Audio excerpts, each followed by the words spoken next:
political groups like the Muslim Brotherhood, and it demands an unspecified sum in compensation for what's claimed to be loss of life caused by Qatari policy. Well, Qatar has been given 10 days to comply. Hashim Ahlabarra has more. This is the list of demands published by news agencies.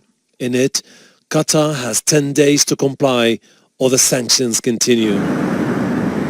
Saudi Arabia, the UAE, Bahrain and Egypt are demanding Qatar downgrades diplomatic ties with Iran and also sever relations with Hamas, the Muslim Brotherhood and the Taliban. Stop funding what they describe as extremist groups.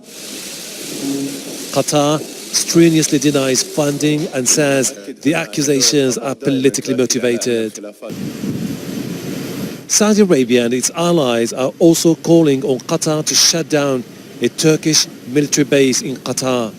Turkey's defense minister says that's out of the question. Even if there is such a demand, I haven't seen it, but it would mean interference with bilateral relations because the military base in Qatar is a Turkish base to ensure both the security of Qatar and that of the region.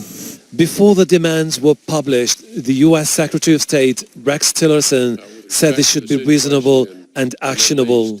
The blockade is hindering U.S. military. The US, which has strong ties with Gulf nations, and Qatar hosts its largest military base in the Middle East, is concerned the continuing crisis might hinder the war against ISIL. The Secretary has been really very clear with all the parties about this. If you're going to ask Qatar to do something and to do something differently, it has to be something that they are actually capable of doing. It has to be reasonable and actionable. All of the parties have to get together and work this thing out. Another reported demand by Qatar's neighbors is shutting down this channel and the rest of the Al Jazeera media network. It's accused of destabilizing the region. Qatar is likely to reject the demands. Its foreign minister, Sheikh Mohammed bin Abdul Rahman Al Thani, has repeatedly said Qatar rejects any demand that violates its sovereignty. The demands are the latest twist in the worst political crisis the region has seen for decades. The US State Department and the European Union are calling on all sides to show restraint. A major concern is the disintegration of the Gulf Cooperation Council if the dispute continues to escalate. Hashim Ahlabarra, Al Jazeera. Now we can join our Washington editor, James Bays. He joins us live from there. So you got to ask the question, is this what the US officials had in mind when they called for reasonable and actionable demands? What are you hearing from US officials, James?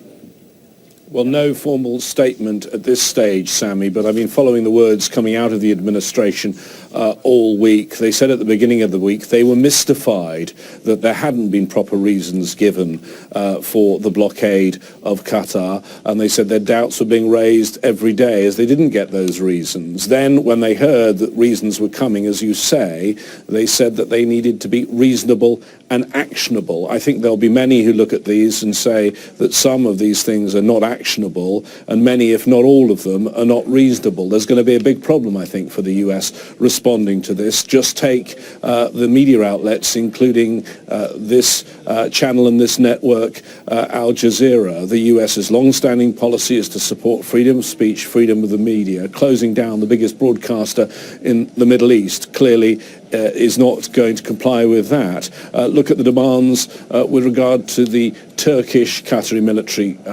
cooperation and base. Well, Turkey, of course, is a member of NATO, so that again is a headache for the United States. I think looking at this, the US may well be asking whether Qatar can even do some of these things. For example, the claim that I've never seen made before that there are revolutionary guards from Iran in Qatar. Clearly, they can't remove people who are not there. And my experience of covering events in the Gulf and in the Middle East over many years is that Qatar and Iran certainly aren't friends or allies. In fact, they're pretty wary of each other. That may be the way one assumes the Pentagon or State Department might analyze it, but the wild card in this is the Trump White House, is it not, James?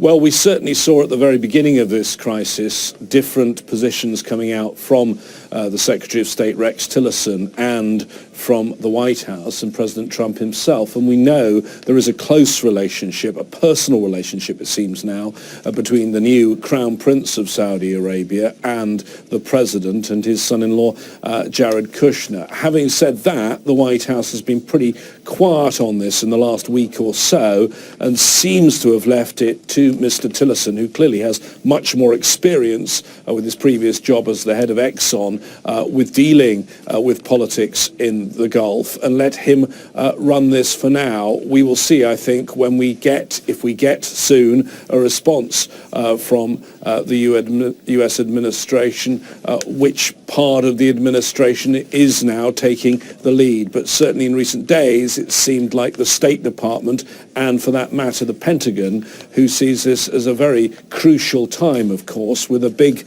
US base, the biggest in the Middle East, in Qatar, at a time when the operations to retake Mosul and Raqqa are at a crucial stage. All right, James Bayes there. Thanks for that. Global media rights groups say the demand to close Al Jazeera is a threat to free speech and media diversity in the Arab world. The Saudi-led group wants Qatar to stop funding other media outlets too, including the London-based Al Arabi Al Jadid and the website Middle East Eye. Giles Trendle is acting managing director of Al Jazeera English. He says the demand to close the channel came as a shock. We're sort of stunned by this demand. Of course, there's been talk of it in the past, but it's still a great shock and surprise to actually see it down in writing. And I just find it quite incredible. It's a bit like Germany demanding Britain to close down the BBC. I mean, it's that kind of almost absurdity. We are going to continue our editorial mission. We're going to continue our jobs as journalists in covering the world. We cover it in a fair and balanced way, all parts of the world. And we're going to carry on doing that. And we call on governments, all governments, to respect media freedom. We hope other media organizations will support our call to defend media freedom. And we will carry on our jobs as normal. Alexandra El-Khazin is the head of the Middle East and North Africa desk at Reporters Without Borders. She says the demand to close media outlets is very worrying. We see it as a sort of political decision that amounts to censoring these media, and we are, of course, against any kind of censorship and any kind of measure that can be taken to threaten the diversity in the Arab media landscape. We're really worried about the implication and the consequences of such requirements if it ever will be implemented. We're, of course, supporting for more like a different point of view expressed in the media in general, and so we consider that the Arabic media landscape should make room and accept a broadest range of viewpoints instead of adopting repressive measures against alternative and viewpoints that are found to be critical of some governments. When we return here in Al Jazeera, some of the other day's news, including a tainted meat scandal in Brazil, leaves a sour taste in one of the biggest export markets.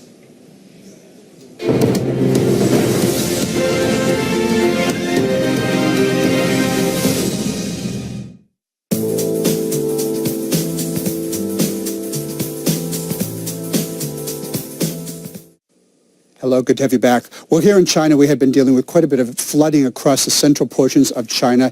The thing that's changing now is most of the heavy rain is making its way towards the north. So the forecast looks like this on Saturday from Shanghai all the way over here towards the western provinces. We are going to be seeing the heavy rain. To the south, though, where we had seen the heavy rain, it is mostly going to be cloudy, some spotty showers, but very humid across that region, with Hong Kong seeing a temperature of 31. We don't expect to see too much of a change as we go from Saturday to Sunday, and we are going to be seeing still flooding rains up there towards the north.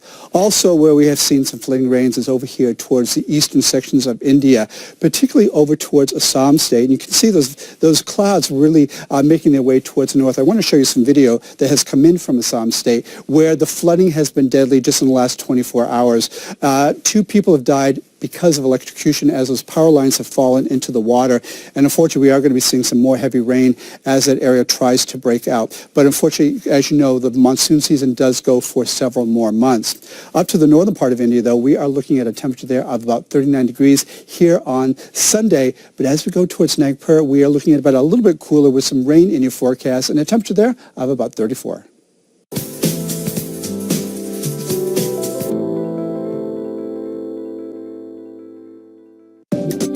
Whether via the net, this is unprecedented. This has never happened before.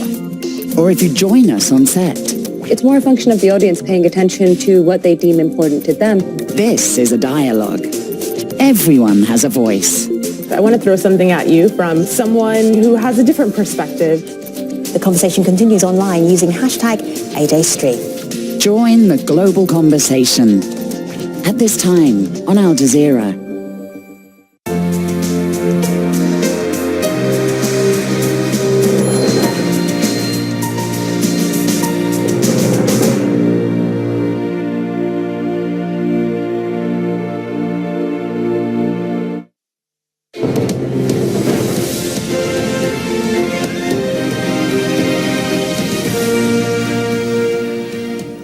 Back, you're watching Al Jazeera. Let's recap our headlines this hour now. Qatar has received a stiff list of demands from 4 Middle East countries, according to news agencies.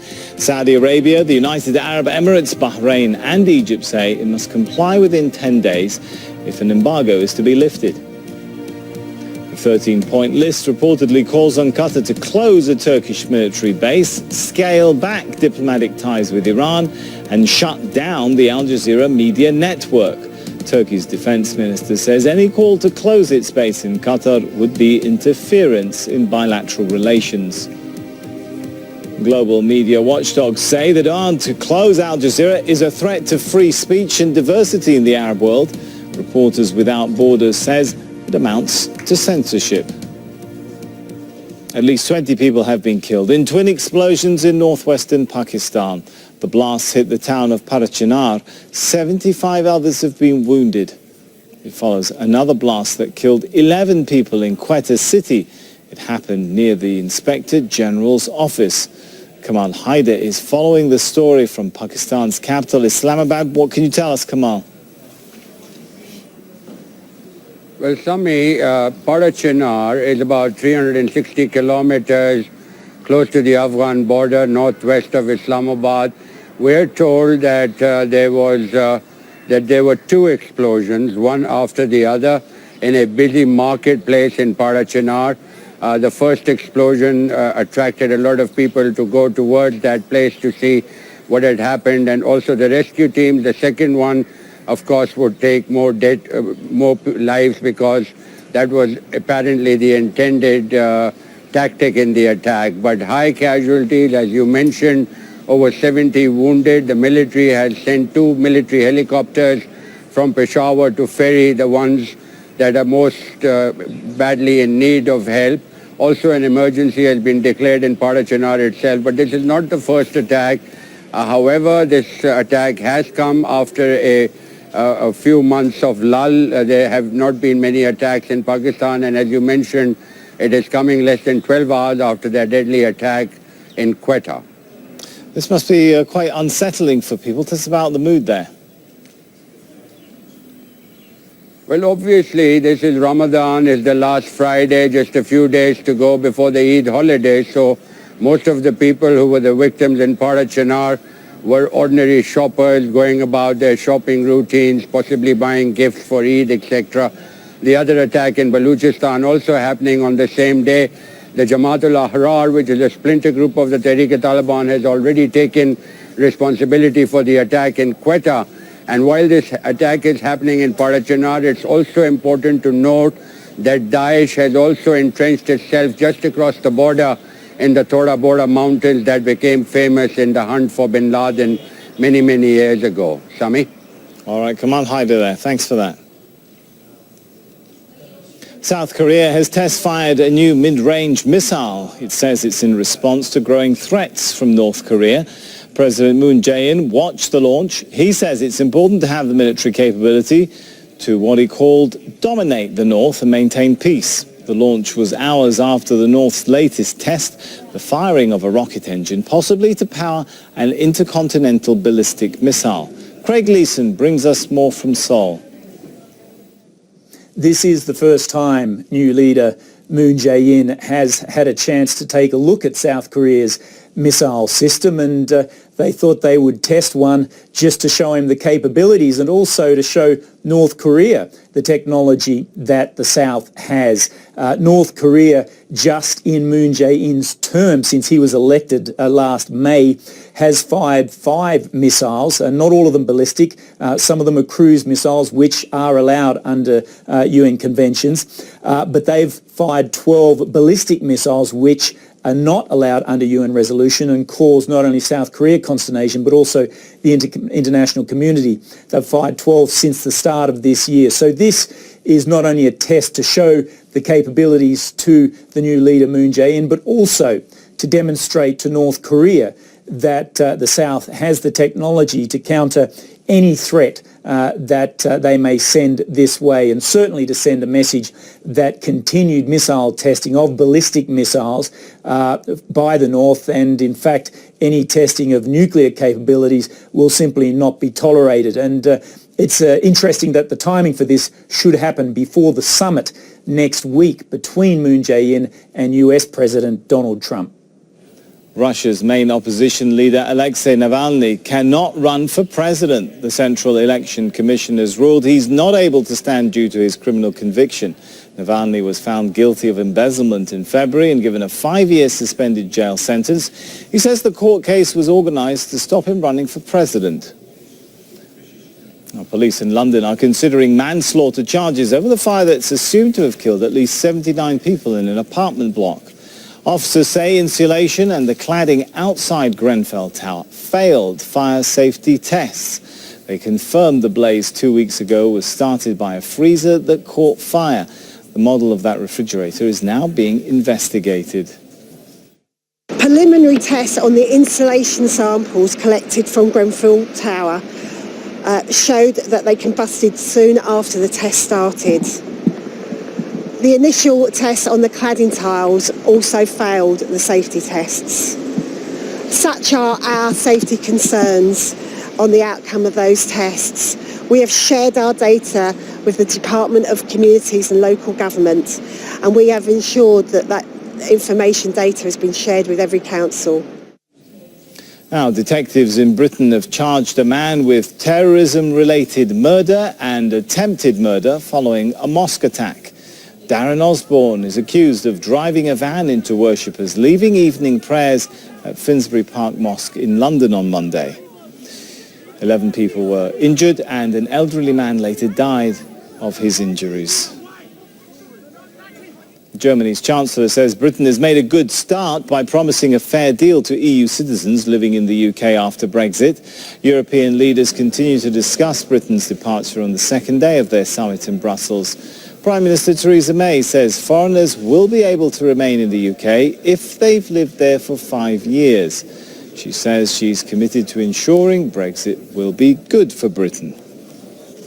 If you look at what happened in the general election, over 80% of British voters voted for parties who were committed to the United Kingdom leaving the European Union, and that's exactly what we're going to do. I have every intention of ensuring that we get a good deal for Britain, and that not only will we be able to see a good, new, deep and special partnership with the European Union, but we'll also be able to take opportunities for global Britain to be out there trading across the globe and forging new trade arrangements. And I believe that we will be able to grasp those opportunities. I believe in the British people. I believe in our ability to do this as a country and to see a better future. Niamh Barker is following that and all the other talking points at the EU Leaders Summit. He joins us now from Brussels. So, Niamh, has the Brexit mood been warming up there?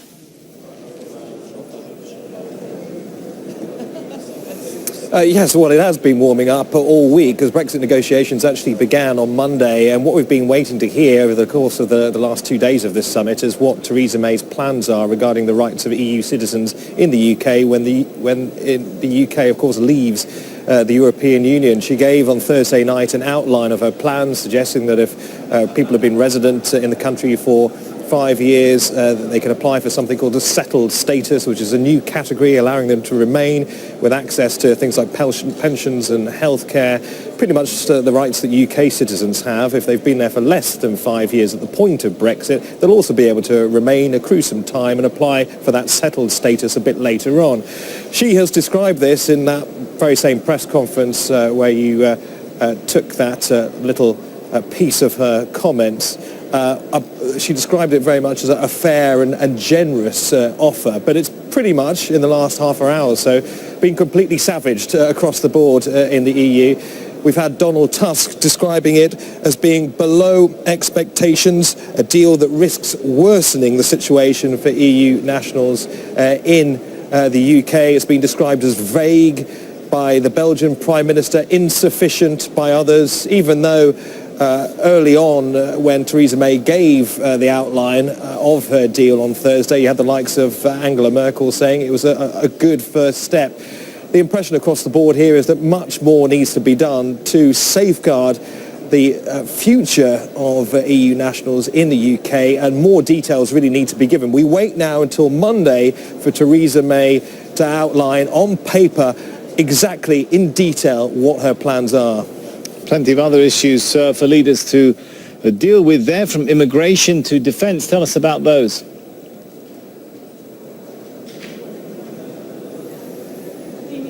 That's right. Well, immigration, of course, has been high on the agenda here. It is business as usual, even though it appears from the outside as if Brexit's dominated everything. This is, of course, Emmanuel Macron, the French president's first debut at the European Council. And he, for a good portion of the day, has been giving the likes of the Czech Republic, Slovakia and Hungary something of a telling off when it comes to their response to handling the refugee crisis. Of course, as you remember, at the height of the refugee crisis a couple of years ago, the EU decided to distribute a large number of refugees and migrants across the whole of the EU because many of them had arrived in Greece and Italy, and those countries just simply couldn't cope with the numbers. And certain countries have been more forthcoming than others when it comes to resettling them. But of course, the likes of the Czech Republic and Hungary are really, as far as Brussels is concerned, not pulling their weight. The Czechs are now facing legal action if they don't do more. In the last year, they've only resettled 12 people. And that, as far as Donald Tusk and Jean-Claude Juncker, the president of the European Commission, is concerned, is simply not good enough. By September, 160,000 people were meant to be resettled. Only a fraction of that number have actually been relocated, and time is running out. All right, Niamh Barker there. Thanks so much. Russian cruise missiles have targeted ISIL fighters in Syria. Russia's defense ministry says 2 frigates and a submarine fired the missiles from the eastern Mediterranean Sea. A Russian news agency says command posts and weapons stores were destroyed in Hama province. The US has stopped imports of fresh beef from Brazil because of concerns it's unsafe to eat. The decision was made after inspectors rejected more than 10% of Brazilian beef. The usual rejection rate for meat shipments is 1%. Several countries banned imports earlier this year when it was revealed 2 major Brazilian meatpacking companies bribed health inspectors to allow rotten meat to be sold. Keith Blockland is Managing Director of Agriterra, which invests in agricultural projects in the developing world. He says the import ban is down to Brazil's failure to deal with problems in the industry. Well, it seems that not too much progress has been made because the US gave them some time to live up to their criteria and norms, and they couldn't comply. Too much meat was rejected. I guess they have a completely homemade problem that they have to solve. Of course, it's a big concern to global consumers. Consumers have the right to get healthy food, safe food, and they expect the governments and the controlling authorities to be on top of that, and that none of their food products can be of bad quality. And in this case, this is the wake-up call for the Brazilian meat sector. They have to do something to improve their standards and also control their managers and inspectors in the meat industry in order to produce safe food. And that's something consumers want. It's something that consumers can demand. and that's what should be done. There are lots of possibilities for others now to jump in that market. The Australians are ready to do that, to do so. So it's 5 to 12. The Brazilian meat sector should act and not complain. Hundreds of thousands of Iranians nationwide have rallied against Israel on Jerusalem or Al-Quds Day. The annual event is held on the last Friday of Ramadan to demonstrate solidarity with Palestinians. Iran doesn't recognize Israel and has held Al-Quds Day since the revolution in 1979. Iran is marking its annual Jerusalem Day with large anti-Israel rallies. Protesters in Haiti are demanding the United Nations does more to eradicate cholera. They demonstrated as a team from the Security Council arrived in the capital to assess security. The UN admitted its peacekeepers played a role in an outbreak that killed at least 10,000 people after an earthquake in 2010. The peacekeeping mission is due to end in October. Anti-government demonstrations in Venezuela are now in their third month. Protesters remain infuriated by shortages of just about everything. And the president's plans, of course, to rewrite the constitution. Teresa Bow reports from the capital, Caracas. There have been 85 days of protest so far, each one with a different objective. This time, protesters wanted to reach the office of Venezuela's Attorney General, Luis Ortega, to show their support. Ortega has been challenging the call by the government of President Nicolás Maduro to redraft the constitution and could be removed from office. Maduro is planning a fraudulent process. We want solutions to the economic crises, social crises, and the only way to do this is with free and fair elections. Protesters gathered in different parts of the city, planning to converge on the center. Every time there's a protest in Caracas, there are also roadblocks like this one. They're called guarimbas, and the people that you can see here are mostly students. The government says that they are terrorists, but these people say that this is the only way they have so that the government hears their demands. The roadblocks generate chaos and fear among regular citizens. On this occasion, demonstrators kidnapped trucks to block the roads. We are not terrorists. They say that because we cover our faces. The National Guard also covers their faces.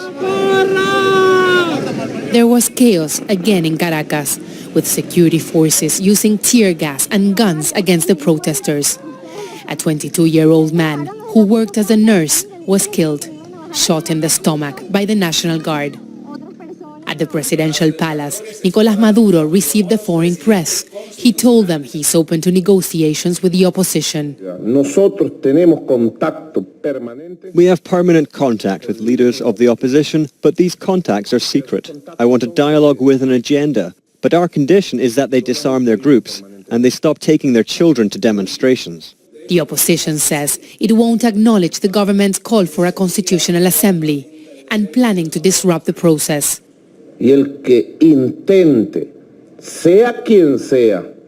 Whoever tries will be committing a crime and will be detained immediately. I only say it to those scary and crazy minds that are calling to attack electoral centers. These people do not appear to be worried by that warning. They want new presidential elections and will continue to protest, even though the government does not look like giving them what they want. Teresa Bo, Al Jazeera, Caracas.